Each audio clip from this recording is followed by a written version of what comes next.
My dear drama lovers, welcome back to எம் drama glimpse. இன்னைக்கு நம்ம பார்க்க போற கதையில நம்ம ஹீரோயினுக்கு பேய பாக்குற பவர் இருக்கும். இப்படிப்பட்ட பவர் அவகிட்ட இருக்கிறனாலேயே அவளுக்கு புதுசா நிறைய பிரச்சனையும் வரும். இதே பவர்னால அவளுக்கு லவ்வும் வரும். சோ அத பத்தி தான் இந்த வீடியோல டீடைலா பார்க்க போறோம். இப்போ ஸ்டார்டிங் எடுத்த உடனே 2006ல செரின்னு சொல்லிட்டு ஒரு சின்ன பொண்ணை தான் காட்டுவாங்க. அவ வேகமா ஒரு பெரிய கம்பெனிக்குள்ள ஓடி வந்து எங்க அம்மா மேல தானே இருக்காங்க, நான் போய் அவங்கள பாக்குறேன் அப்படின்ட்டு இப்ப ஸ்ட்ரைட்டா சிஇஓட ரூமுக்கு தான் போவா. ஆனா அங்க போய் பார்த்தா அங்க அந்த பொண்ணோட அம்மா தூக்குல தொங்கிக்கிட்டு இருப்பாங்க.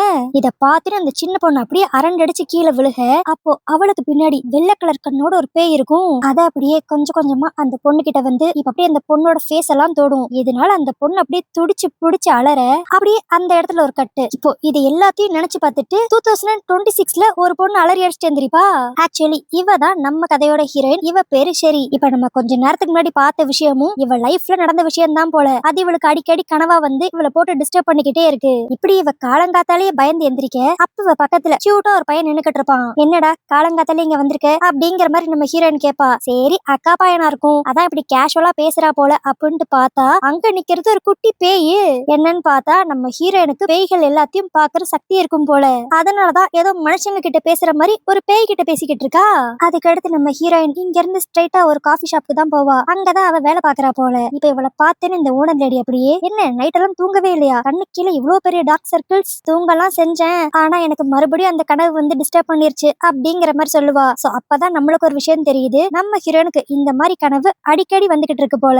அப்படி இவங்க ரெண்டு பேரும் இங்க பேசிக்கிட்டு இருக்கப்ப திடீர்னு அந்த காஃபி ஷாப்குள்ள கஸ்டமர்ஸ் வருவாங்களா. அவங்க அங்க இருக்கிற ஒரு டேபிள்ல போய் உட்கார போவாங்க. ஆனா நம்ம ஹீரோயின் இப்ப வேகமா அந்த டேபிளுக்கு போயிட்டு இது ரிசர்வ் ஆயிருக்கு, நீங்க வேற டேபிளுக்கு மூவ் ஆயிருங்க அப்படிங்கிற மாதிரி சொல்லுவா. இதை கேட்டுன்னு இந்த ஓனர் லேடி, இன்னைக்கு யாரும் ரிசர்வே பண்ணவே இல்லையே, அப்புறம் அப்படி சொன்ன அப்படின்ட்டு கேட்டா, அதுக்கு நம்ம ஹீரோயின் சிம்பிளா, உங்க கஸ்டமர்ஸ் யாரும் இன்னைக்கு வர மாட்டாங்க, ஆனா என்னோட கஸ்டமர் இந்த டேபிள புக் பண்ணிருக்காரு அப்படிங்கிற மாதிரி சொல்லுவா. உன்னோட கஸ்டமரா அப்படின்ட்டு யோசித்தா அப்புறம் தான் அந்த ஓனர் லேடிக்கு புரியும், அங்க ஒரு பேய் உட்கார்ந்துருக்கு போல. அதத்தான் நம்ம ஹீரோயின் இன்டைரக்டா சொல்றா. சரின்னு சொல்லிட்டு நம்ம ஹீரோயினும் அந்த பேய் கிட்ட போய் உனக்கு என்ன வேணும் அப்படின்ட்டு கேட்டா, அந்த பேய் அப்படி நம்ம ஹீரோயினை பார்த்து, வெயிட் பண்ணுங்க என்னோட கேர்ள் ஃப்ரெண்ட் வந்துட்டோம், நாங்க ரெண்டு பேரும் சேர்ந்து ஆர்டர் பண்றோம் அப்படிங்கிற மாதிரி சொல்லும். என்னது பேய்க்கெல்லாம் கேர்ள் ஃப்ரெண்டா அப்படிங்கிற மாதிரி தான் இருக்கும். ஆனா அப்புறம் தான் நம்ம ஹீரோயினுக்கு ஒரு விஷயம் தெரிய வரும், இந்த பையன் செத்து போயிட்டான் அப்படிங்கிற விஷயம் அந்த பையனுக்கே தெரியாது போல. சோ தான் ஒரு மனுஷன் அப்படின்னு நினைச்சுக்கிட்டு தன்னோட கேர்ள் ஃப்ரெண்டுக்காக வெயிட் பண்ணிக்கிட்டு இருக்கும். ஆனா அப்பன்னு பார்த்து கரெக்டா அந்த பேயோட கேர்ள் ஃப்ரெண்ட் அந்த இடத்துக்கு வர, இவன் அந்த பொண்ணு கிட்ட பேசலான்ட்டு டக்குன்னு கையை பிடிக்க போவான். ஆனா இவன் தான் ஒரு பேயாச்சே, அதனால அந்த பொண்ணோட கையை அவனால பிடிக்கவே முடியாது. இது தெரிஞ்சோன்னு அந்த பேய் ஒரு மாதிரி ஷாக் ஆகி போய் நிக்க, அப்பதான் அந்த இடத்துக்கு நம்ம ஹீரோயின் வந்து தெளிவா சொல்லுவா, நீங்க இறந்து போயிட்டீங்க, என்னால மட்டும்தான் உங்களை பார்க்க முடியும், உங்க கேர்ள் ஃப்ரெண்டால உங்களை பார்க்க முடியாது அப்படின்னு சொன்னனையும் பாவம் அந்த பேய் அப்படி சோகமா அங்க இருந்து கிளம்பிரும். இதுவே இன்னொரு பக்கம் கேஎஸ்ன்னு சொல்லி ஒரு பெரிய கம்பெனி தான் காட்டுவாங்க. அங்க இப்ப புதுசா சில ப்ராடக்ட்ஸ் இன்ட்ரோடியூஸ் பண்றத பத்தி மீட்டிங் நடந்துகிட்டு இருக்குமா. ஆனா அங்க இருக்கிற சிஇஓ அந்த மீட்டிங் எல்லாம் பெருசா எடுத்துக்காம, நம்ம இப்ப மெயினா கான்சென்ட்ரேட் பண்ண வேண்டியது புது ப்ராடக்ட பத்தி கிடையாது, சானை பத்தி தான். நேத்து ஈவினிங்ல இருந்து அவனை காணோம், ஆனா அதை பத்தி நீங்க யாரும் பெருசா கவலையே பட மாட்டேங்கிறீங்க அப்படிங்கிற மாதிரி ஒரு பர்சனை பத்தி அந்த சிஇஓ பேசிக்கிட்டு இருப்பான். இவன் பேசுறதுலயே அந்த பர்சன் இந்த கம்பெனிக்கு ரொம்ப முக்கியமானவன் அப்படிங்கிற விஷயம் மட்டும் நம்மளுக்கு நல்லா புரியும். இதுவே இன்னொரு பக்கம் இப்ப காஃபி ஷாப்ல இருக்கிற நம்ம ஹீரோயினை தான் காட்டுவாங்க. அவ அங்க வேலை பார்த்துக்கிட்டு இருக்கப்ப அவளுக்கு பின்னாடி யாரோ வர மாதிரி இருக்கும். என்னன்னு திரும்பி பார்த்தா அந்த இடத்துல ஒரு ஹை ஸ்கூல் பொண்ணு ஆவி நிக்கும். சரி அது எதுவும் தன்னை பண்ணாது அப்படின்னு நம்ம ஹீரோயின் நினைக்கிறப்ப அது டக்குன்ட்டு நம்ம ஹீரோனோட உடம்புக்குள்ள புகுற பாக்கும். ஆனா இப்ப அந்த இடத்துக்கு டக்குன்ட்டு ஒரு பையன் வந்து அந்த ஆவியை அப்படியே கண்ட்ரோல் பண்ணிடுவான். இவன் ஏதான்ட்டு பெரிய மந்திரவாதியா இருப்பான் அப்படின்னு நினைச்சா, அவன் இப்ப அந்த ஹை ஸ்கூல் பொண்ணோட மூஞ்ச பார்த்துட்டு, சீ உன் மூஞ்சி என்ன இவ்வளவு கொடூரமா இருக்கு, உன்னை பார்த்தா பேய் மாதிரியே இருக்கு அப்படின்பா. நம்ம ஹீரோனுக்கு ஒரு மாதிரி குழப்பமா இருக்கும், என்னடா இது இவன் கண்ணுக்கு எப்படி பேய் தெரியுது, அதுவும் பேயினே தெரியாம அது கூட பேசிக்கிட்டு இருக்கானே அப்படிங்கிற மாதிரி நம்ம ஹீரோயின் யோசிப்பா. அதுக்கு அடுத்துதான் நம்ம ஹீரோயின் நல்லா உத்தவன் மூஞ்ச பாப்பா. பார்த்தா இவனுமே ஒரு பேய் தான் போல, தான் பேய்ங்கிறதே தெரியாம இவனும் உலாத்திக்கிட்டு இருப்பான். அப்புறம் தான் நம்ம ஹீரோயின் தெளிவா அவன் கிட்ட எக்ஸ்பிளைன் பண்ணுவான், நீ பேய பார்த்தெல்லாம் பயப்பட தேவையில்லை, ஏன்னா நீயே ஒரு பேய் தான், உன்ன மாதிரிதான் நிறைய பேய்களுக்கு தான் செத்துட்டோம் அப்படிங்கறதே தெரியாம உலாத்திக்கிட்டு இருக்குங்க அப்படிங்கிற மாதிரி நம்ம ஹீரோயின் எடுத்து சொல்லுவா. ஆனா அதுக்கு அவன் டக்குன்ட்டு, என்னது நான் செத்து போயிட்டேனா, உனக்கு என்ன பைத்தியம் கீதம் பிடிச்சிருக்கா, நான் செத்து போயிட்டேனா நீ எப்படி பேய்கிட்ட பேசிக்கிட்டு இருப்ப, எனக்கு தெரிஞ்சு நீ ஃபுல் போதையில இருக்கன்னு நினைக்கிறேன், அதனாலதான் என்னென்னமோ உளறிக்கிட்டு இருக்க அப்படிங்கிற மாதிரி நம்ம ஹீரோனை திட்டிட்டு அவன் அங்க இருந்து கிளம்பிடுவான். ஆக்சுவலி இந்த பேய் தான் நம்ம கதையோட ஹீரோ. இதுவே இன்னொரு பக்கம் அந்த கேஎஸ் கம்பெனில தான் காட்டுவாங்க. அந்த கம்பெனிக்கே ஓனரான ஒரு வயசான ஆளை தான் இப்ப காட்டுவாங்க. அவர் அப்படியே அங்க இருக்கிற ஒரு பொண்ணு கிட்ட, சான் கிட்ட இருந்து ஒரு போனையும் காணும், எனக்கு தெரிஞ்சு அவனுக்கு ஏதோ பிரச்சனைன்னு நினைக்கிறேன், தயவு செஞ்சு அவனை எப்படியான்னு கண்டுபிடிச்சு எனக்கு கொடுத்துரு அப்படின்ட்டு அங்க இருக்கிற ஒரு பொண்ணு கிட்ட சொல்லிக்கிட்டு இருப்பாரு. ஆக்சுவலி இந்த பொண்ணு தான் அந்த கம்பெனியோட வைஸ் பிரசிடென்ட் போல. இவ பேரு சாங். இப்ப அப்படியே அந்த பொண்ணு, அங்கிள் நீங்க கவலையே படாதீங்க, எப்பாடு பட்டான்ட்டு நான் சான் எங்க இருக்கான்னு சொல்லி உங்களை கண்டுபிடிச்சு சொல்லுவேன் அப்படிங்கிற மாதிரி ரொம்ப ஃபீல் பண்ணி பேசுவா.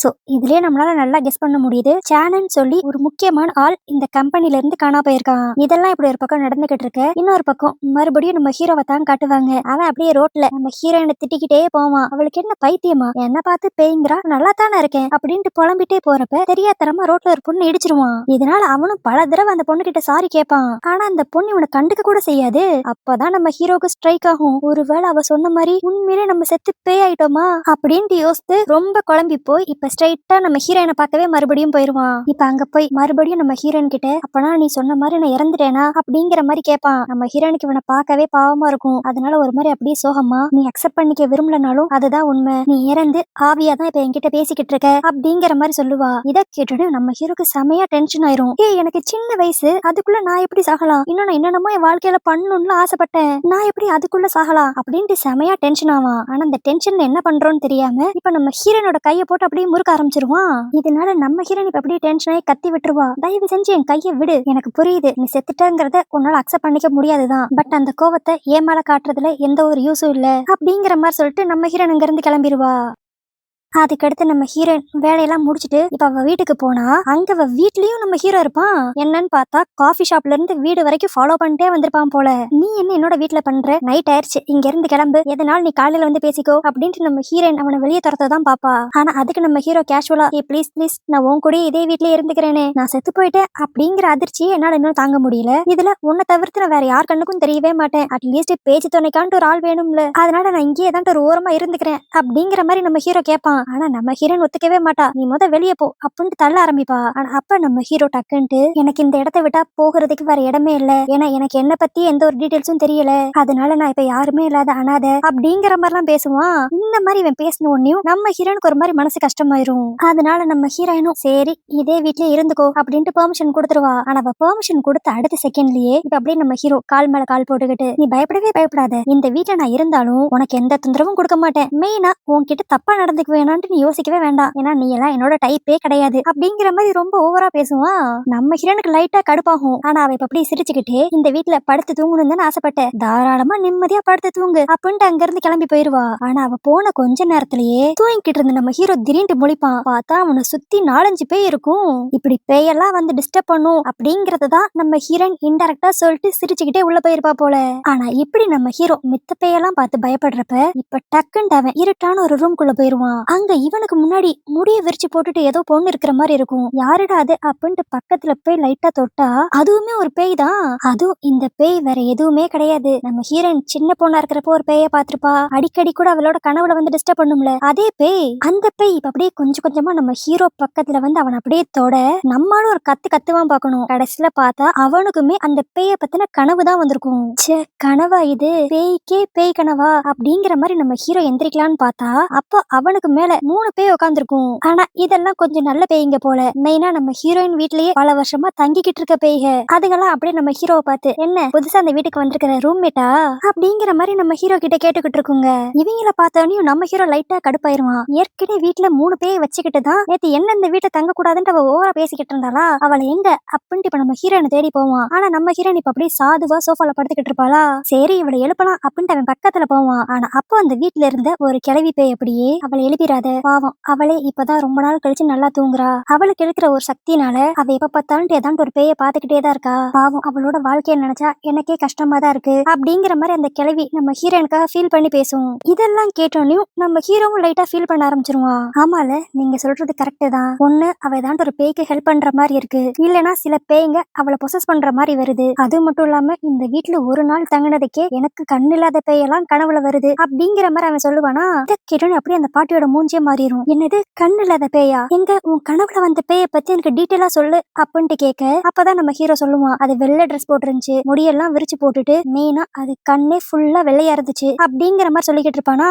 ஆனா இதெல்லாம் கேட்ட உடனே அந்த பாட்டி அப்படியே பயப்படுற மாதிரி தெரியும். அப்பன்னு பார்த்து கரெக்டா நம்ம ஹீரோயினும் தூக்கத்துல இருந்து எந்திரிச்சிருவாளா. அவ அப்படியே நீங்க எதை பத்தி பேசிக்கிட்டு இருக்கீங்க அப்படின்ட்டு அந்த பாட்டியை பார்த்து கேட்பா. ஆனா அந்த பாட்டி இந்த விஷயம் எதுவுமே நம்ம ஹீரோனுக்கு தெரியக்கூடாதுன்ட்டு, அது ஒண்ணு இல்ல நாங்க சும்மா தான் பேசிக்கிட்டு இருந்தோம் அப்படின்ட்டு டாபிக் டைவர்ட் பண்ணி விட்டுரும். ஆனா ஆனா நம்ம ஹீரோயின் ரொம்ப உஷாரான பார்ட்டி தான் போல. அவ இப்ப அப்படி ஸ்ட்ரைட்டா அந்த பாட்டி கிட்ட, நீங்க அந்த பேய பத்தி தானே பேசிக்கிட்டு இருந்தீங்க, அந்த பேய் வெளியே வந்துருச்சா என்ன அப்படிங்கிற மாதிரி அவ அந்த பாட்டியை பார்த்து கேப்பா.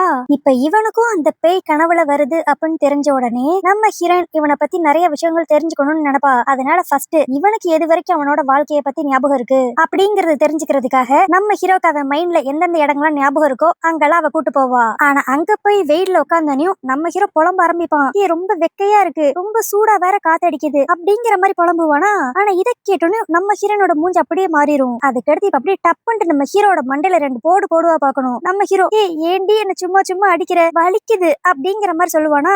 ஆனா இதை கேட்டோன்னே நம்ம ஹீரோன் இன்னும் ஷாக் ஆகி, என்னது உனக்கு வலிக்குதா? நார்மலா செத்து போய் ஆவியானவங்களுக்கு பெயின்னா என்னன்னே தெரியாது, குளிரு வெயில் இந்த மாதிரி எந்த ஒரு ஃபீலிங்கும் அவங்களுக்கு இருக்காது. ஆனா உனக்கு இதெல்லாம் ஃபீல் ஆகுதுன்னா எனக்கு தெரிஞ்சு நீ இன்னும் முழுசா சாகலன்னு நினைக்கிறேன். நீ ஏதோ ஒரு இடத்துல கோமால இருக்க, அதனால உன்னோட ஆத்மா மட்டும் வெளியே சுத்திக்கிட்டு இருக்கு அப்படிங்கிற மாதிரி நம்ம ஹீரோயின் சொல்லுவா.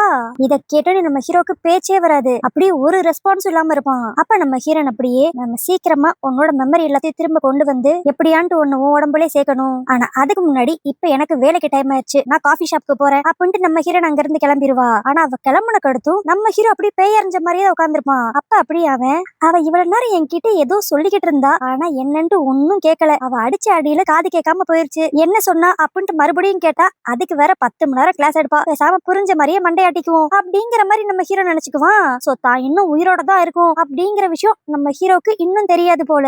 அதுக்கடுத்து அப்படியே நைட்டு தான் காட்டுவாங்க. நம்ம ஹீரோயின் வேலை முடிச்சு வீட்டுக்கு வந்துருவா. சரி டயர்டா இருக்கு, குளிச்சுட்டு வருவோம்ட்டு அவ குளிக்க போயிருவா. அப்போ அந்த இடத்துக்கு ஸ்டார்டிங்ல பார்த்த அந்த ஹை ஸ்கூல் பொண்ணோட ஆவி இங்க வந்து நம்ம ஹீரோனோட பேக்ல இருந்து எதை எடுக்க ட்ரை பண்ணும். இப்ப கரெக்டா அந்த இடத்துக்கு நம்ம ஹீரோவும் வந்துருவான். ஹை ஸ்கூல் பொண்ணு ஆவி, நீ இவகிட்ட எப்ப பார்த்தாலும் பிரச்சனை பண்ணிக்கிட்டே இருக்க, உனக்கு நான் இன்னைக்கு ஒரு முடிவு கட்டுறேன் அப்படிங்கிற மாதிரி அந்த பேயை போய் தொடுவானா. உடனே அந்த பேய் அந்த இடத்துல இருந்து அப்படியே மொத்தமா மறைஞ்சு போயிரும். ஆனா அப்பன்னு பார்த்து குளிக்க போன நம்ம ஹீரோயின் குளிச்சு முடிச்சுட்டு அரகுர ட்ரெஸ்ஸோட வெளியே வருவா. இவளை இந்த நிலைமையில பார்த்தனே நம்ம ஹீரோக்கு பேச்சே வராது. ஆனா நம்ம ஹீரோயினா, அட பாவி நீ எப்பட உள்ள வந்த, இதுக்குத்தான் உன்னை வீட்டுக்குள்ளேயே சேர்க்க மாட்டேன்னு, ஃபர்ஸ்ட் வெளியே போடா அப்படிங்கிற மாதிரி கத்துவா. நம்ம ஹீரோவும் அப்படியே அடிச்சு புடிச்சு வெளியே வந்துட்டு, நான் ஒன்னும் பாக்கணும்னு எதையும் பார்க்கல, ஆக்சிடென்ட் எல்லாம் நடந்துருச்சு, அது மட்டும் இல்லாம நீ ஒன்னும் என்னோட டைப் எல்லாம் கிடையாது, எனக்கு நல்ல லாங் ஹேர் வச்சு மூக்கு ஷார்ப்பா இருக்கிற பொண்ணுங்க தான் ரொம்ப பிடிக்கும், அவங்க தான் என்னோட டைப் அப்படிங்கிற மாதிரி நம்ம ஹீரோ சொல்லுவானா. ஆனா அப்பா அதை இமேஜின் பண்ணி பாக்குற பொண்ணு நம்ம ஹீரோயினா தான் இருக்கும். ஏன்னா நம்ம ஹீரோயினுக்கும் லாங் ஹேர் ஷார்ட் நோஸ், இப்படி தன்னோட ட்ரீம் கேர்ளை நம்ம ஹீரோயினா வச்சு இமேஜின் பண்ணனையும் நம்ம ஹீரோக்கே ஒரு மாதிரி வெக்க வந்துரும். அதனால அவன் வேகமா அந்த இடத்த விட்டு கிளம்பிடுவான். அதுக்கடுத்து அப்படியே அடுத்த நாள் காலையில தான் காட்டுவாங்க. நேத்து நடந்த சம்பவத்தினால நம்ம ஹீரோயின் லைட்டா காண்டா தான் இருப்பா. அது மட்டும் இல்லாம இன்னைக்கு அவளுக்கு பர்த்டே போல. சோ அதனால நம்ம ஹீரோ டெடி பேரு அது இதுன்னு வாங்கி கொடுத்து நம்ம ஹீரோயின் இப்ப அப்படி சமாதானப்படுத்திடுவான். இதனால நம்ம ஹீரோயினும் எப்பயும் போல இவங்க கிட்ட நல்லா கேஷுவலா பேச ஆரம்பிப்பாளா. அப்ப நம்ம ஹீரோ, நான் மட்டும் சாகிறதுக்கு முன்னாடியே உன்னை மீட் பண்ணிருந்தேன்னா கண்டிப்பா நம்ம 2 பேரும் இப்போ ஒரு நல்ல ஃப்ரெண்ட்ஸா இருந்திருப்போம். ஆனா என்ன பண்றது, விதி இப்படி விளையாண்டுருச்சு அப்படிங்கிற மாதிரி ஃபீல் பண்ணி சொல்லுவானா. ஆனா அதுக்கு நம்ம ஹீரோயின், வெயிட் பண்ணு, என்னது நீ செத்துட்டியா, நேத்து நான் உன்கிட்ட பேசினது எல்லாம் உனக்கு மறந்து போயிருச்சா, நீ இன்னும் சாகல, நீ ஏதோ ஒரு இடத்துல உயிரோட இருக்க, நம்ம சீக்கிரமா உன்னோட உடம்ப கண்டுபிடிச்சு உன்னோட ஆத்மாவை உன் உடம்புக்குள்ள அனுப்பணும் அப்படிங்கிற மாதிரி நம்ம ஹீரோயின் சொல்லுவா. ஆனா நல்ல வேலையா இந்த வட்டம் அவ சொல்றது நம்ம ஹீரோ காதுல நல்லா விழுந்துரும்.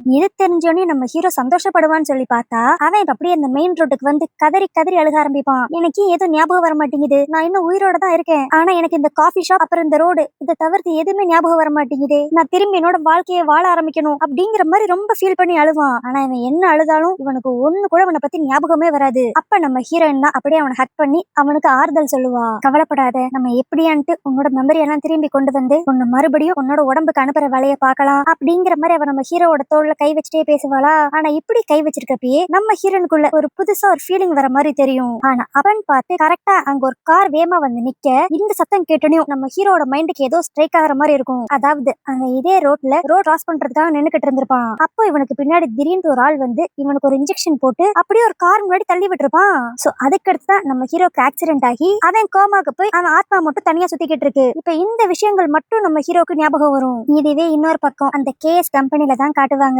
இப்ப அந்த சிஇஓ அவனோட அசிஸ்டன்ட் கிட்ட, நான் சொன்ன வேலையெல்லாம் பெர்ஃபெக்ட்டா பண்ணிக்கிட்டு தானே இருக்கீங்க, அதுல எந்த ஒரு தப்பும் நடந்துடக்கூடாது அப்படிங்கிற மாதிரி பேசிக்கிட்டே லிஃப்ட்டுக்குள்ள ஏறுவான். இப்ப அந்த இடத்துக்கு கரெக்டா அந்த கம்பெனியோட வைஸ் பிரசிடென்ட் அந்த சாங் பொண்ணு வருவா. ஆனா அவ அந்த சிஇஓ பாக்குற பார்வையில நல்லா தெரியும் இவங்க 2 பேருக்கும் சுத்தமா செட் ஆகாது அப்படின்ட்டு. அப்ப அந்த சாங் பொண்ணு அப்படியே, நீ உண்மையிலேயே சான் எங்க காணாம போனான்னு சொல்லிட்டு தேடிக்கிட்டு தான் இருக்கியா, உன்னை பார்த்தா சான் காணா போனதை நினைச்சு சந்தோஷப்படுற மாதிரி தெரியுதே அப்படிங்கிற மாதிரி அந்த சாங் கேப்பா. ஆனா அதுக்கு அந்த சிஇஓ அப்படியே சிரிச்சுக்கிட்டே, நான் சானை தேட தான் செய்யறேன், அவன் நல்லா நல்லா இருக்கணும்ட்டு எனக்கும் அக்கறை தான் அப்படிங்கிற மாதிரி ஒரு மாதிரி வீடா சொல்லுவான். இதுவே இன்னொரு பக்கம் நம்ம ஹீரோவை தான் காட்டுவாங்க. அவன் அவனோட பாஸ்ட பத்தி அவனுக்கு எதுவுமே ஞாபகம் இல்ல அப்படிங்கறத நினைச்சு ஃபீல் பண்ணிக்கிட்டு இருப்பானா. இப்ப அந்த இடத்துக்கு நம்ம ஹீரோயின் வந்து நீ எதுக்காக ஃபீல் பண்றேன்னு நல்லாவே புரியுது. ஆனா சில நேரங்கள்ல சில விஷயங்கள் நம்மளுக்கு ஞாபகம் இல்லாம இருக்கிறது கூட நல்லதுதான். இதை நான் ஏன் சொல்றேன்னா, எனக்கு ஒரு 12 வயசு இருக்கிறப்ப என் வாழ்க்கையிலேயே ஒரு பெரிய சம்பவம் நடந்துச்சு. நானு எங்க அம்மா அப்பா அப்படின்ட்டு சந்தோஷமா ஒரு பணக்கார வாழ்க்கையை தான் வாழ்ந்துகிட்டு இருந்தோம். இன்ஃபேக்ட் சொல்ல போனா எங்களுக்கு A1 அப்படின்னு சொல்லிட்டு சொந்தமா ஒரு கம்பெனி இருந்துச்சு. ஆனா எங்க அப்பாவோட ஃப்ரெண்டு எங்க அப்பாவை திருட்டுத்தனமா ஏமாத்தி அந்த கம்பெனில இருந்த மொத காசையும் ஆட்டைய போட்டுட்டு எங்களை அம்பவுண்ட் நடுத்தருல நிப்பாட்டிட்டு போயிட்டாரு. இப்படிப்பட்ட ஒரு விஷயம் நடந்தோடனையும் எங்க அம்மாவால அதை தாங்கிக்க முடியாம அவங்க சூசைட் பண்ணி இறந்துட்டாங்க. அதை என் கண்ணால நான் பார்த்தேன். அதுக்கடுத்து கொஞ்ச நாள்லயே எங்க அப்பாவும் ஹார்ட் அட்டாக்ல இறந்துட்டாரு. இந்த மாதிரி என்னோட பேரண்ட்ஸ் 2 பேரையுமே சின்ன வயசுலயே பறி கொடுத்துட்டேன். அது மட்டும் இல்லாம எங்க அம்மா என்னைக்கு இறந்து போனாங்களோ அப்ப இருந்துதான் நான் பேய்களே பார்க்க ஆரம்பிச்சேன். அது மட்டும் இல்லாம உன் கனவுல ஒரு கண்ணு இல்லாத பேய் வந்துச்சு. அதே பேய் தான் ஃபர்ஸ்ட் என்னையும் ஹார்ன் பண்ண ட்ரை பண்ணுச்சு. இந்த விஷயங்கள்லாம் நான் மறக்கணும்னு ஆசைப்படுறேன். ஆனா என்னால மறக்க முடியல. என்னால அதை மறக்க முடியலங்கிறத விட எங்க ஃபேமிலிக்கு துரோகம் பண்ணால என்னால எதுவுமே செய்ய முடியல அப்படிங்கிற தாட்ஸ் தான் என்னை இன்னும் போட்டு டார்ச்சர் பண்ணுது அப்படிங்கிற மாதிரிலாம் நம்ம ஹீரோயின் ஃபீல் பண்ணி பேசுவா. இப்ப இவளோட ஸ்டோரியை கேட்டோனையும் நம்ம ஹீரோக்கே செம கடுப்பாயிரும். இந்த மாதிரிலாம் உலகத்துல ஆள் இருப்பாங்க. நீ கவலையே படாத. உங்க அப்பாவை ஏமாத்திட்டு போனான்ல அவன் எல்லாம் கண்டிப்பா நல்லாவே இருக்க மாட்டான். அவன் மட்டும் கஷ்டத்தை அனுபவிக்கிறத விட அவங்க குடும்பத்துல இருக்கிற எல்லாரும் சேர்ந்து கஷ்டத்தை அனுபவிப்பாங்க அப்படிங்கிற மாதிரிலாம் சொல்லி அவன் நம்ம ஹீரோனுக்கு ஆறுதல் சொல்லிக்கிட்டு இருப்பான். சோ இந்த மாதிரி மனசை விட்டு பேசினோடனையும் நம்ம ஹீரோவுக்கும் மனசு ரிலாக்ஸிங்கா இருக்கும், நம்ம ஹீரோயினுக்கும் மனசு ரிலாக்ஸிங்கா இருக்கும். அதுக்கடுத்து அன்னைக்கு நைட்டு நம்ம ஹீரோயின் வேலையெல்லாம் முடிச்சுட்டு இப்ப வீட்டுக்கு வந்துருவாளா. ஆனா அப்பன்னு பார்த்து திடீர்னு அந்த வீட்டுல இருந்த எல்லா லைட்ஸும் அப்படியே ஆஃப் ஆகும். இதுலயே ஏதோ தப்பா நடக்க போகுது அப்படிங்கறத நம்ம ஹீரோயின் புரிஞ்சுக்குவா. அப்ப கரெக்டா இவளுக்கு முன்னாடி ஏதோ ஒரு ஆவி இருக்கிற மாதிரி தெரியும். சரி ஏதோ நார்மலான ஆவிதான் அப்படின்ட்டு நம்ம ஹீரோயின் நினைக்கிறப்ப அது அப்படியே கொஞ்சம் கொஞ்சமா நம்ம ஹீரோயின் பக்கத்துல வரும் பார்க்கணும். அப்புறம் தான் தெரியும் அது நம்ம ஹீரோயினை பயன்படுத்துற அந்த கண் இல்லாத பேய். இத பார்த்தே நம்ம ஹீரோயின் அப்படியே வீட்டை விட்டு வெளியே ஓடிடலாம் தான் ட்ரை பண்ணுவா. ஆனா அந்த பேய் அப்படியே நம்ம ஹீரோயினை லாக் பண்ணி அப்படியே அவளோட உடம்புக்குள்ள போக ட்ரை பண்ணும். போச்சு ஏதோ தப்பா நடக்க போகுது அப்படின்னு பாக்குறப்ப நல்ல வேலை இப்ப கரெக்டா அந்த இடத்துக்கு நம்ம ஹீரோ வந்துருவான். அவன் வந்து அப்படியே அந்த ஆவிய ஒரு தள்ளுன உடனே அந்த ஆவி அந்த இடத்துல இருந்து மொத்தமா மறைஞ்சு போயிரும். சரி நம்ம ஹீரோனுக்கு என்னாச்சு, அவ ஓகேவா இருக்காளா அப்படின்னு சொல்லி பார்த்தா இப்ப நடந்த சம்பவத்தினால நம்ம ஹீரோன் அப்படியே மயக்கம் போட்டே விழுந்துருவா. அதுக்கடுத்து நம்ம ஹீரோ தான் அவளுக்கு மயக்கம் தெளிகிற வரைக்கும் அவ பக்கத்திலே இருந்து நல்லா பாத்துக்குவான். அந்த டைம் தான் நம்ம ஹீரோக்கு ஒரு விஷயம் ரியலைஸ் ஆகும். இவன் பேயானதுல இருந்து நம்ம ஹீரோயின் தானே கூடவே இருந்திருக்கா, அதனால இவனையும் அறியாம அவனுக்கு நம்ம ஹீரோயின் மேல ஒரு இன்ட்ரெஸ்ட் இருக்கு அப்படிங்கறது இப்ப அவனுக்கு புரிய வரும். இதுவே இன்னொரு பக்கம் அந்த சாங்குங்கிற வைஸ் பிரசிடென்ட் தான் காட்டுவாங்க. அவளுக்கு இப்ப ஒரு போன் வரும், சேனை நாங்க கண்டுபிடிச்சிட்டோம் அப்படின்ட்டு. இதை கேட்டோனையும் அவ இப்ப வேவியமா ஒரு ஹாஸ்பிட்டலுக்கு தான் போவா. அங்க பார்த்தா அந்த சேன் அப்படியே ஹாஸ்பிட்டல்ல கோமால இருப்பான். ஆக்சுவலி இந்த சேன் வேற யாருமே இல்ல, நம்ம ஹீரோ தான். அது மட்டும் இல்லாம இந்த சாங் பொண்ணு நம்ம ஹீரோவோட அக்கா போல. அவ இப்ப அப்படியே நம்ம ஹீரோவை பார்த்து அழுதுகிட்டே என் தம்பிக்கு என்னாச்சு, அவன் இன்னும் கோமாலே இருக்கான், நீங்க என்ன பண்ணுவீங்க ஏது பண்ணுவீங்கலாம் தெரியாது, என் தம்பி எப்படியான்ட்டு காப்பாத்தி கொடுத்துருங்க அப்படிங்கிற மாதிரி அந்த டாக்டர்கிட்ட கெஞ்சிக்கிட்டு இருப்பா. அதுக்கடுத்து அந்த சாங் அப்படியே அழுதுகிட்டே அந்த ரூம்ல இருந்து வெளியே வருவாளா. ஆனா வெளியே வந்தனையும் அவ கூட இருக்கிற பாடி கார்டை இப்ப சப்புன்னு நிறைவா, உனக்கு நான் கொடுத்ததே ஒரே ஒரு வேலைதான், அதை உன்னால ஒழுங்கா பண்ண முடியாதா அப்படிங்கிற மாதிரி சொல்லுவா. இவ இதை நல்ல மீனிங்ல சொல்றாளா இல்ல கெட்ட எண்ணம் பிடிச்சி சொல்றாளா அப்படிங்கிற மாதிரி நம்மளுக்கு ஒண்ணும் புரியாது. ஆனா இதெல்லாம் ஒரு பக்கம் இப்படி நடந்துகிட்டு இருக்க நம்ம ஹீரோயின் வீட்டுல இருக்கிற அந்த பாட்டி பை அப்படியே நம்ம ஹீரோ சொன்னதை வச்சு அவனுக்கு இங்கதான் எங்கேயான்னு சுத்தி ஆக்சிடென்ட் ஆயிருக்கணும், அதனால பக்கத்துல இருக்க எல்லா ஹாஸ்பிட்டல்லையும் போய் தேடி பார்ப்போம் அப்படின்ட்டு ஒவ்வொரு ஹாஸ்பிட்டலா போய் நம்ம ஹீரோவை பத்தி ஏதாவது ரெக்கார்ட்ஸ் இருக்கான்னு சொல்லி தேடி பார்க்கும். அதுவும் இதை டைரக்டா பண்ண முடியாதுன்னு சொல்லி அங்க இருக்கிற நர்ஸ் உடம்பெல்லாம் ப்ரொசஸ் பண்ணி அப்படியே அந்த சிஸ்டம் எல்லாம் தேடி பார்த்துக்கிட்டு இருப்பாங்க. அப்போ ஒரு ஹாஸ்பிட்டல்ல நம்ம ஹீரோ அட்மிட் ஆயிருக்கிறது தெரிய வரும். சோ அதனால அந்த சிஸ்டத்துல இருந்து அப்படியே நம்ம ஹீரோட டேட்டாஸ் எல்லாத்தையும் எடுத்துக்கோங்க. அதுக்கடுத்து இப்ப மறுபடியும் நம்ம ஹீரோட அக்காவை தான் காட்டுவாங்க. அவ வீட்டுல அப்படியே சுகமா சரக்கு அடிச்சுக்கிட்டு இருப்பாளா. அப்ப அவ வீட்டுல அவளை தவிர்த்து யாரும் இருக்கிற மாதிரி அவளுக்கு ஒரு ஃபீல் இருக்கும். அப்பன்னு பார்த்து மொத்த வீட்டுக்கும் கரண்ட் போக இதனால அந்த அக்கா பயப்படுவாளா. அந்த டைம் கரெக்டா அந்த கண்ணுல போய் அந்த இடத்துக்கு வந்துரும். அது அந்த அக்காவை ரொம்ப பயன்படுத்தும். அது மட்டும் இல்லாம நம்ம ஹீரோனோட உடம்புக்குள்ளதான் போக முடியல அப்படின்ட்டு இப்ப அந்த அக்காவோட உடம்புக்குள்ள போயிரும். அந்த அக்காவும் எப்படியான்னு ஸ்ட்ரகிள் பண்ணி அந்த பாடியை மொத்தமா அவ கண்ட்ரோல் கொண்டு வரணும்னு நினைப்பா. ஆனா அந்த ஆத்மா இப்ப அப்படியே என்ன உன் பாடியை ஃபுல்லா கண்ட்ரோல் பண்ண விடு, நீ மட்டும் அப்படி செஞ்சேனா நீ ஆசைப்பட்ட எல்லாத்தையும் நான் உனக்கு செஞ்சு கொடுப்பேன் அப்படிங்கிற மாதிரி சொல்லும். இந்த விஷயத்தை கேட்டோன்னு அந்த அக்கா அப்படியே என்னது அப்ப நான் ஆசைப்பட்டதெல்லாம் கிடைச்சிருமா, கண்டிப்பா கிடைச்சிருமா அப்படிங்கிற மாதிரி பைத்தியம் மாதிரி ரியாக்ட் பண்ண ஆரம்பிப்பா. அதுக்கடுத்து இங்க அப்படியே சீன் கட் பண்ணி அடுத்த நாள் அந்த கேஎஸ் கம்பெனில தான் காட்டுவாங்க. அங்க அந்த சிஇஓ ஜாலியா கேம் விளையாண்டுகிட்டு இருப்பான். அப்ப இந்த அக்காக்காரி உள்ள வந்து என்ன என் தம்பி இல்லன்னு ரொம்ப சந்தோஷமா இருக்கிற மாதிரி இருக்கு, அது மட்டும் இல்லாம நீ புதுசா சில ஷேர்ஸ் எல்லாம் வாங்கியிருக்கிறத நான் கேள்விப்பட்டேனே அப்படிங்கிற மாதிரி அவ சொல்லுவா. ஆனா இதை கேட்டோனையும் அந்த சிஇஓ மூஞ்சி அப்படியே மாறிடும். ஆனா அப்ப அந்த அக்கா அப்படியே நீ எவ்வளவு ஷேர்ஸ் வேணாலும் வாங்கிக்கோ, ஆனா அது எல்லாத்தையும் நீ என் பேருக்கு திருப்பி மாத்திரணும் அப்படிங்கிற மாதிரி ஆர்டர் பண்ணுவா. ஆனா இவ இப்படி திடீர்னு வந்து கேட்டா அந்த சிஇஓ எல்லாத்தையும் தூக்கி கொடுத்துருவானா? அவன் அப்படியே ஓவரா நான் அதுக்கு அதெல்லாம் உனக்கு பண்ணணும் அப்படிங்கிற மாதிரி கேட்பான். ஆனா அதுக்கு அந்த அக்காக்காரி என்ன நீயும் சான் மாதிரி காணா போகணுமா இல்ல கோமாக்கு போகணுமா அப்படிங்கிற மாதிரி கேப்பா. சோ நம்ம ஹீரோக்கு இப்படி ஆனதுக்கு காரணம் இந்த அக்கா தான் அப்படிங்கிறது நம்மளுக்கு நல்லாவே தெரியுது. அது மட்டும் இல்லாம இவ இப்ப இந்த சிஇஓ மிரட்டுறப்பயே இவளை பார்த்தா நார்மல் பொண்ணு மாதிரியே இருக்காது. ரொம்ப ஆக்ரோஷமா அவன் கிட்ட பேசுற மாதிரி தான் தெரியும். இதுலயே நம்ம நல்லா கன்ஃபார்ம் பண்ணிக்கலாம் அந்த அக்கா உடம்புக்குள்ள இப்ப அந்த கண்ணுல தப்பே இருக்கு அப்படின்ட்டு. ஆனா இவ இப்படி எல்லாம் மிரட்டினானியும் அந்த சிஇஓ லைட்டா பயந்துருவான். இதெல்லாம் இப்படி ஒரு பக்கம் நடந்துகிட்டு இருக்கு. இன்னொரு பக்கம் நம்ம ஹீரோயின் வீட்டுல இருக்கிற அந்த 3 நல்ல பைய தான் காட்டுவாங்க. அவங்க நம்ம ஹீரோவை பத்தின டீடைல்ஸ் எல்லாத்தையும் கலெக்ட் பண்ணி அவன் யாரு என்னன்னு கண்டுபிடிச்சிட்டாங்க போல. இப்போ இதை சொல்றதுக்காக நம்ம ஹீரோயினும் கூப்பிட்டுருப்பாங்க. பட் ஆனா நம்ம ஹீரோயின் கிட்ட அவனை பத்தின விஷயங்கள் சொல்றதுக்கு அந்த பாட்டிக்கு லைட்டா தயக்கமா இருக்கும்.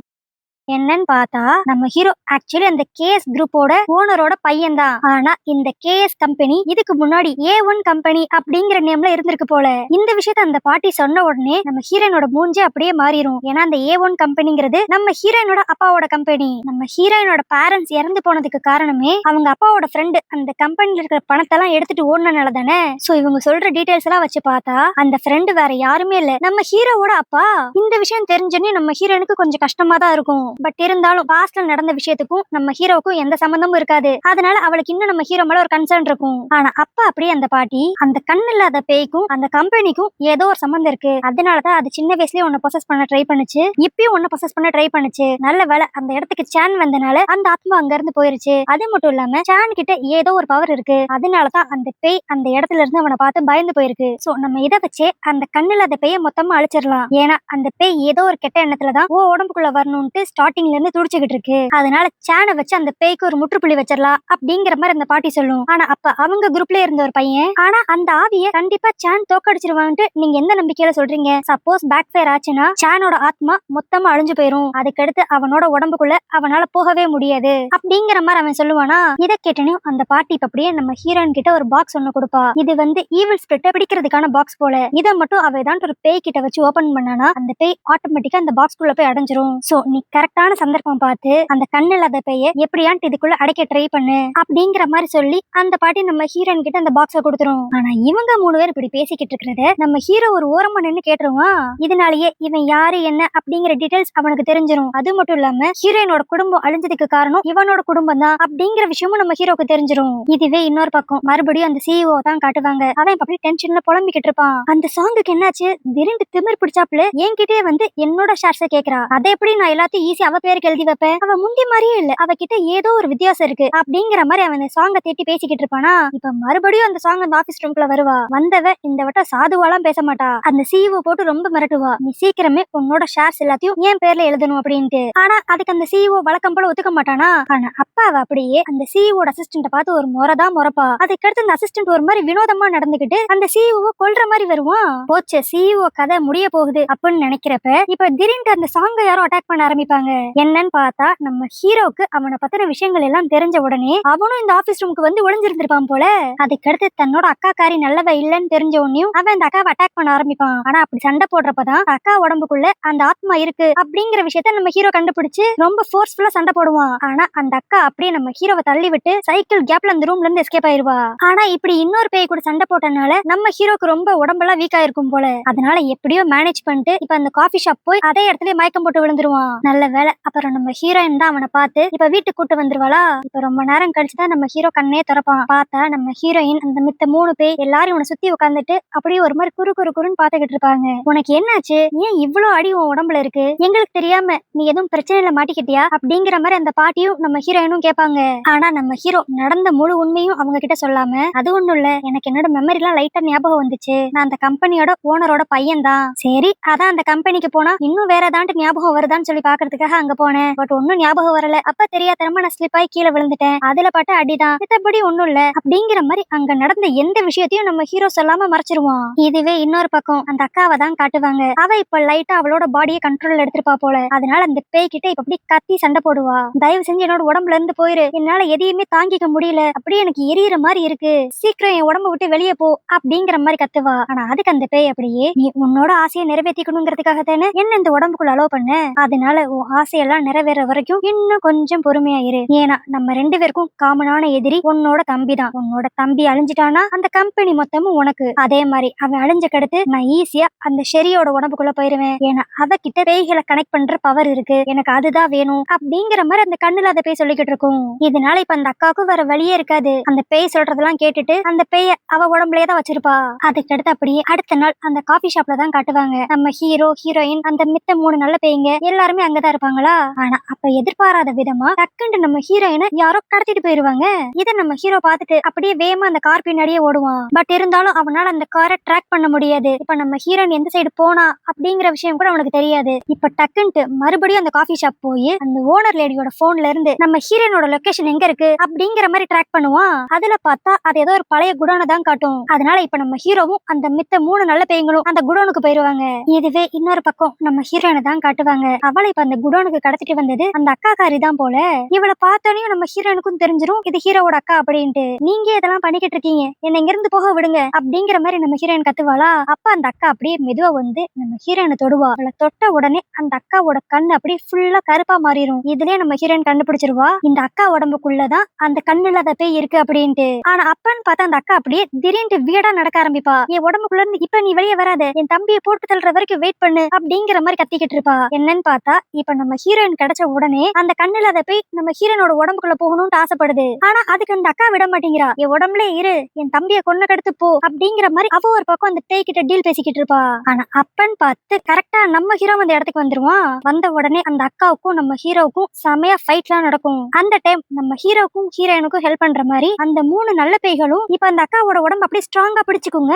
இதனால அந்த அக்காவால நகர முடியாம இருக்கிறப்ப நம்ம ஹீரோயினோட கட்டெல்லாம் அவுத்து விட்டு அவளை காப்பாத்திடுவான். ஆனா அந்த 3 பேத்தால எவ்வளவு நேரம் அந்த அக்காவை கண்ட்ரோல் பண்ண முடியும். அதனால ஒரு கட்டத்துக்கு மேல அவ அப்படியே அந்த 3 பேத்தையும் தள்ளி விட்டுட்டு இப்ப நம்ம ஹீரோயினை நோக்கி தான் வருவா. போச்சு, அந்த அக்கா உடம்புக்குள்ள இருக்கிற ஆவி நம்ம ஹீரோயினை ஆக்குபை பண்ண போகுது அப்படின்னு தெரிஞ்ச உடனே இப்ப நம்ம ஹீரோ டக்குன்ட்டு அவன் கையில ஒரு பாக்ஸ் எடுப்பான். ஆக்சுவலி இந்த பாக்ஸ் தான் அந்த பாட்டி பேய்கள் எல்லாத்தையும் பிடிக்கக்கூடிய பாக்ஸ் சொல்லி கொடுத்துருக்கும். இதை இப்ப நம்ம ஹீரோ கொடுத்து இதை ஓபன் பண்ணு அப்படிங்கிற மாதிரி சொல்லுவான். ஆனா அதை ஓபன் பண்றதுக்கு நம்ம ஹீரோனுக்கு மனசே வராது. ஏன்னா இதை மட்டும் அவ ஓபன் பண்ணிட்டானா அந்த கண்ணில்லாத பேய் அது கூட சேர்த்து நம்ம ஹீரோ அந்த மித்த 3 நல்ல பேய்ங்க எல்லாருமே சேர்ந்து அந்த பாக்ஸ்குள்ள போயிருவாங்க.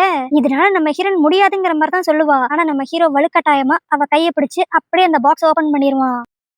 அடுத்த செகண்ட்லயே அந்த இடத்துல அப்படியே ஒரு பிளாஷ் வந்துட்டு போகும். அப்புறம் பார்த்தா அந்த அக்காக்காரி ஒரு ஓரமா விழுந்து கிடப்பா, நம்ம ஹீரோயின் ஒரு ஓரமா விழுந்து கிடப்பா. நடுவுல அந்த பாக்ஸ் மட்டும் இருக்கும். இதுலயே அந்த அக்காக்காரி உடம்புல இருந்த பேயும் அங்க சுத்தி இருந்த மித்த எல்லா பேயும் உள்ள போயிருச்சு அப்படிங்கிற விஷயம் நம்ம ஹீரோனுக்கு தெரிஞ்சிரும். இந்த விஷயத்த நம்ம ஹீரோனால அக்செப்ட் பண்ணிக்கவே முடியாது. அவ இப்ப அப்படியே நம்ம ஹீரோவை நினைச்சு கதறி கதறி அழுதுகிட்டு இருப்பா. அதுக்கடுத்து அப்படியே 4 மாசம் கழிச்சுதான் காட்டுவாங்க. அவ ஃபேஸ்ல இன்னும் நம்ம ஹீரோ அவ கூட இல்ல அப்படிங்கிற கவலை இருக்கும். ஆனா அப்படி அவ நம்ம ஹீரோவை பத்தி நினைச்சு கவலைப்பட்டுக்கிட்டு இருக்கப்ப கேஎஸ் கம்பெனில இருந்து யாரோ உள்ள வருவாங்க. யாருன்னு பார்த்தா நம்ம ஹீரோ.